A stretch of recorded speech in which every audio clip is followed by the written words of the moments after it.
Resign करने वाले हो तो सैलरी, पीएफ और ग्रेच्युटी के साथ एक और चीज़ ज़रूर चेक करना, वो है लीव एनकैशमेंट। क्योंकि जॉब छोड़ते टाइम बहुत सारे एम्प्लॉइज़ अपनी बची हुई लीव्स का पैसा मिस कर देते हैं और बाद में जब फुल एंड फाइनल सेटलमेंट आता है, तो वो सिर्फ़ अमाउंट देखकर एक्सेप्ट कर लेते हैं। लेकिन एक्चुअल सवाल ये है कि आपके लीव बैलेंस में कितने दिन थे? कौन-सी लीव एनकैशेबल थी? कितनी लीव्स लैप्स हुईं? कैलकुलेशन किस सैलरी कंपोनेंट पर हुई? और एफएनएफ स्टेटमेंट में लीव एनकैशमेंट रो है भी या नहीं? अगर ये 5 चीज़ें आपने चेक नहीं की, तो आपकी मेहनत का पैसा खराब हो सकता है, कट सकता है, छूट सकता है। इस वीडियो को सेव कर लो और अपने ऑफ़िस फ्रेंड्स और कलीग्स के साथ ज़रूर शेयर कर दीजिए और आपकी लीव एनकैशमेंट से जुड़ी हुई कोई भी क्वेरी है तो कमेंट बॉक्स में ज़रूर पूछिए और हाँ, इसी टॉपिक के अलग-अलग एंगल्स मैंने इंस्टाग्राम और यूट्यूब पर भी डाले हुए हैं। मुझे इंस्टाग्राम और यूट्यूब पर फ़ॉलो कर लो। मेरा हैंडल सेम है @myklogIc। अब पूरा हिसाब समझते हैं। सबसे पहले लीव एनकैशमेंट का मतलब समझिए। लीव एनकैशमेंट का सिंपल सा मतलब है आपकी बची हुई एलिजिबल लीव्स का पैसा। मान लो आपके पास 18 अर्न्ड लीव्स बची हुई हैं। अगर कंपनी पॉलिसी कहती है कि रेजिग्नेशन या फुल एंड फाइनल के टाइम अर्न लीव एनकैश होंगी, तो उन लीव्स का पैसा एफएनएफ में ऐड हो सकता है। लेकिन यहीं पर पहला ट्रैप है। हर लीव का पैसा नहीं मिलता। अर्न लीव या प्रिविलेज लीव एनकैश हो सकती है, लेकिन कैजुअल लीव और सिक लीव जनरली एनकैश नहीं होती। पॉलिसी कंपनी टू कंपनी अलग हो सकती है, इसलिए ये मत मानो कि पोर्टल में जितनी भी लीव्स दिख रही हैं, सबका पैसा मिल जाएगा। अब पॉइंट नंबर 1 समझिए, लीव बैलेंस स्क्रीनशॉट। रेजिग्नेशन डालने से पहले एचआरएमएस या एम्प्लॉय पोर्टल में अपना लीव बैलेंस चेक कीजिए। कितनी अर्न लीव्स हैं, कितनी प्रिविलेज लीव्स हैं, कितनी कैजुअल लीव हैं, कितनी सिक लीव हैं, कितनी लीव पेंडिंग अप्रूवल में हैं और कितनी लीव नेगेटिव या एडजस्टेड दिख रही हैं। इसका स्क्रीनशॉट सेव कर लो क्योंकि एग्जिट प्रोसेस स्टार्ट होते ही कई कंपनीज एचआरएमएस एक्सेस बंद कर देती हैं और जब एक्सेस बंद हो गया तो आपके पास प्रूफ नहीं रहेगा कि रेजिग्नेशन डेट पर कितनी लीव बैलेंस में थी। पॉइंट नंबर 2, कौन सी लीव इनकैशेबल है? देखिए ये बहुत इंपॉर्टेंट है।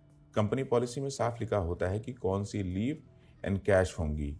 कुछ कंपनीज अर्न लीव एनकैश करती हैं, कुछ प्रिविलेज लीव एनकैश करती हैं, कुछ मैक्सिमम कैप रखती हैं, कुछ बोलती हैं कि रेजिग्नेशन पर लीव एनकैश होंगी, कुछ बोलती हैं कि सिर्फ रिटायरमेंट या सेपरेशन पर सर्टेन लीव एनकैश होंगी और कुछ लीव्स लैप्स हो जाती हैं। इसलिए एचआर से रिटर्न में पूछो, मेरे लीव बैलेंस में कौन सी लीव एनकैशेबल हैं, कितनी लीव्स एनकैश होंगी, कितनी लीव लैप्स होंगी।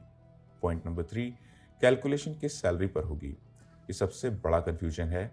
एम्प्लॉय सोचता है कि मेरी सीटीसी 8 लाख है, तो लीव एनकैशमेंट भी उसी हिसाब से बनेगा, लेकिन ज़रूरी नहीं है। Leave encashment calculation company policy के हिसाब से basic salary, basic plus DA, gross salary, fix salary या किसी डिफाइंड सैलरी कंपोनेंट पर हो सकता है। यही अमाउंट बदल देता है। एग्जाम्पल से समझते हैं इस बात को। मान लीजिए आपकी बेसिक सैलरी 30,000 रुपये है। अगर कंपनी 30 डेज बेसिस लेती है तो 1 डे बेसिक सैलरी 1,000 हुई। अगर आपकी 10 अर्न यानी 10 अर्न लीव्स इन कैश होती हैं तो रफ अमाउंट 10,000 रुपया बन जाता है।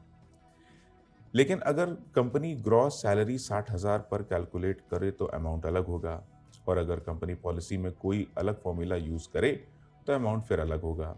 यानी लीव डेज सेम है लेकिन सैलरी कंपोनेंट बदलते ही पैसा बदल सकता है। पॉइंट नंबर 4 है फुल एंड फाइनल स्टेटमेंट में रो चेक कीजिए। एफएनएफ स्टेटमेंट आने पर सिर्फ फाइनल पेमेंट अमाउंट मत देखिए, एक रो खोजिए leave encashment, leave salary, leave यानी earn leave encashment, privilege leave encashment. Companies अलग अलग नाम यूज करती हैं। अगर ऐसी कोई रो नहीं है तो क्वाइटली एक्सेप्ट मत करो। एचआर से पूछो मेरी लीव बैलेंस का ट्रीटमेंट क्या हुआ है, क्या लीव एनकैश हुई, क्या लीव लैप्स हुई, कैलकुलेशन किस सैलरी कंपोनेंट पर हुआ, अमाउंट एफएनएफ में कहाँ शो हुआ। पॉइंट नंबर 5 पर आते हैं। लीव एनकैशमेंट और नोटिस पीरियड कंफ्यूज मत करो। बहुत एम्प्लॉइज सोचते हैं कि मेरी लीव्स बची हैं तो वो नोटिस पीरियड में ऑटोमेटिकली एडजस्ट हो जाएंगी, लेकिन ये ऑटोमेटिक नहीं होता। कुछ कंपनीज नोटिस पीरियड में लीव अलाउ नहीं करती, कुछ कंपनीज लीव एडजस्ट करती हैं, कुछ कंपनीज लीव एंड कैश अलग करती हैं और नोटिस रिकवरी अलग लगाती हैं, कुछ कंपनीज नेगेटिव लीव को रिकवरी बना देती हैं। इसलिए रिजाइन करते टाइम एचआर से रिटर्न में पूछिए नोटिस पीरियड में लीव एडजस्टेबल अलाउड है या नहीं। मेरी लीव एनकैश होगी या नोटिस में एडजस्ट होगी? अगर मैं लीव लेता हूँ तो सैलरी पर क्या इम्पैक्ट होगा? अब पॉइंट नंबर 6 समझते हैं, टैक्स और फॉर्म 16। लीव एनकैशमेंट का ट्रीटमेंट टाइमिंग, एम्प्लॉय कैटेगरी और एप्लीकेबल रूल्स पर डिपेंड करता है। सर्विस के दौरान मिला लीव एनकैशमेंट और रेजिग्नेशन, रिटायरमेंट, सेपरेशन के टाइम मिला लीव एनकैशमेंट अलग टैक्स ट्रीटमेंट में आ सकता है। प्राइवेट कंपनी यानी प्राइवेट एम्प्लॉई और गवर्नमेंट एम्प्लॉय के केस भी अलग हो सकते हैं। इसलिए एफएनएफ में अगर लीव एनकैशमेंट अमाउंट आया है तो फाइनल पे स्लिप और फॉर्म 16 में उसे ज़रूर मैच करो। अगर टीडीएस कटता है तो वो फॉर्म 16 एआईएस 26 एएस में रिफ्लेक्ट होना चाहिए। अमाउंट बड़ा है तो टैक्स प्रोफेशनल से वेरीफाई करना सही रहेगा। पॉइंट नंबर 7 है, डॉक्यूमेंट सेव कीजिए। लीव एनकैशमेंट के लिए ये डॉक्यूमेंट्स काम आएंगे जो मैं बताने जा रहा हूँ, बहुत ध्यान से देखिएगा।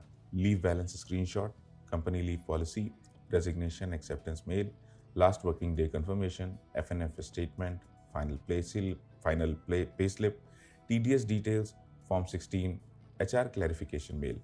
याद रखिए, जो चीज़ रिटर्न में नहीं है बाद में प्रूव करना मुश्किल हो सकता है, इसलिए हर चीज़ रिटर्न में रखो।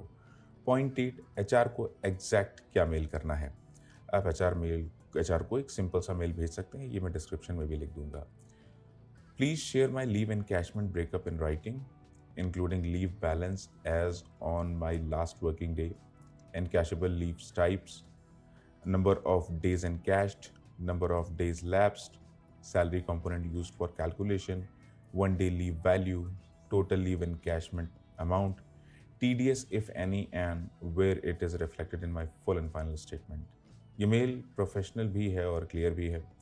पॉइंट नंबर 9, अगर लीव एनकैशमेंट मिसिंग है तो क्या किया जाए? सबसे पहले पैनिक मत कीजिए, एफएनएफ स्टेटमेंट चेक कीजिए, लीव पॉलिसी चेक कीजिए, एचआरएमएस स्क्रीनशॉट चेक कीजिए, एचआर से रिटर्न क्लैरिफिकेशन मांगिए। अगर पॉलिसी कहती है कि लीव एनकैशेबल नहीं है तो रीज़न क्लियर हो जाएगा। अगर पॉलिसी कहती है कि लीव एनकैशेबल है और फिर भी अमाउंट मिसिंग है तो करेक्शन रिक्वेस्ट करो। पॉइंट नंबर 10 है, फाइनल चेकलिस्ट। रिज़ाइन करने से पहले ये 10 चीज़ें जो बताने जा रहा हूँ चेक कीजिए। Leave balance screenshot, earned leave, privilege leave balance, encashable leave type, lapse leave type, company leave policy, salary component used for calculation, 1 day leave value, FnF statement में लीव एनकैशमेंट रो, टीडीएस और form 16, HR return breakup. Final rule समझिए, full and final का total amount मत देखो, breakup देखो। Leave encashment छोटी चीज़ लगती है लेकिन कई एम्प्लॉयज़ का हज़ारों रुपया यहीं से मिस हो जाता है। इस वीडियो को सेव कर लो, अपने फ्रेंड्स और कलीग्स को शेयर करो, अपनी क्वेरी कमेंट बॉक्स में पूछो। लीव एनकैशमेंट चेकलिस्ट चाहिए तो कमेंट में लीव लिखो। ऐसे salary, PF, tax, full and final और जॉब होल्डर मनी रूल्स के लिए फेसबुक, इंस्टाग्राम और यूट्यूब पर मुझे फॉलो कीजिए। मेरा हैंडल है @MYKLogic, थंबनेल में भी दिया हुआ है। इस टॉपिक का detailed version YouTube channel @MYKLogic पर भी है। मुलाकात होती है आपसे अगले वीडियो।